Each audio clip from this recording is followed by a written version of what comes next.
County, right across from the fire station here, where they're backing up the rig in there after putting out actually a house fire not too far away from here. And they're also at the same time getting ready now for what's to come in the coming days, including oiling up the chainsaws, getting the axes sharp, getting the food ready for all the people that are coming in tomorrow. Perry, a small town here in Taylor County, under mandatory evacuations from the Sheriff's Department. Also a hurricane warning in effect. We're about 15 miles from the coast. And this is a town that in the past 14 months, they've already seen two named storms come through. Idalia last year, and then Debbie this year, doing damage, knocking out the street lights here and driving around town. You can notice some previous damage to some of the buildings, while at the same time, they are boarding up for the next one. And their cleanup has just been finishing from Debbie, as now looking at possibly, Jackie, another and even stronger, higher impact hurricane possibly coming here to the Big Bend of Florida. Yeah, one is tough, but dealing with multiple, it's just unimaginable. I'm sure a lot of these folks are very stressed out and very concerned about what's to come. So the best thing you can do is just be prepared and get out when they say to get out. That's the best advice that we can give you, and don't delay in any of those things, because time is starting to run out. Yeah, we're running out of time.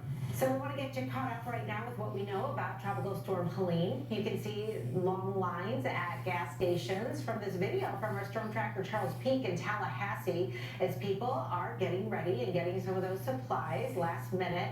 Mandatory evacuation orders in several Florida counties, including some barrier islands. The National Hurricane Center now issuing hurricane warnings along Florida's Gulf Coast in preparation for landfall, likely late Thursday night. And Georgia's governor has now declared a state of emergency ahead of potential flooding and power outages. You know, a little tip from me to you. You don't always have to go to the store to get the bottled water, right? If you have empty jugs, if you have pitchers at home, fill those up. You can do that with tap water and put that in your fridge.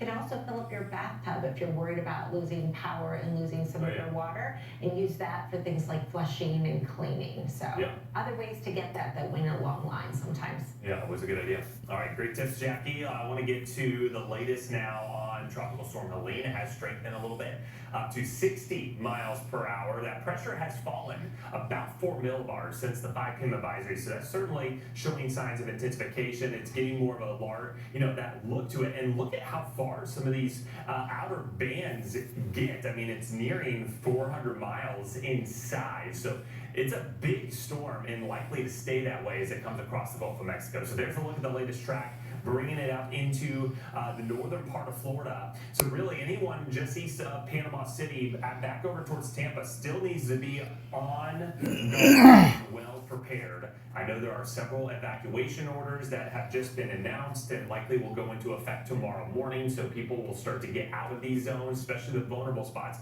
When we're talking about the potential here for nearly 10-foot storm surge, or even a little bit more than that, in the Nature Coast or somewhere along the Big Bend area of Florida. I do want to mention really quickly, we got an interesting setup here in the atmosphere. There's our front. You can clearly see it. There's Helene.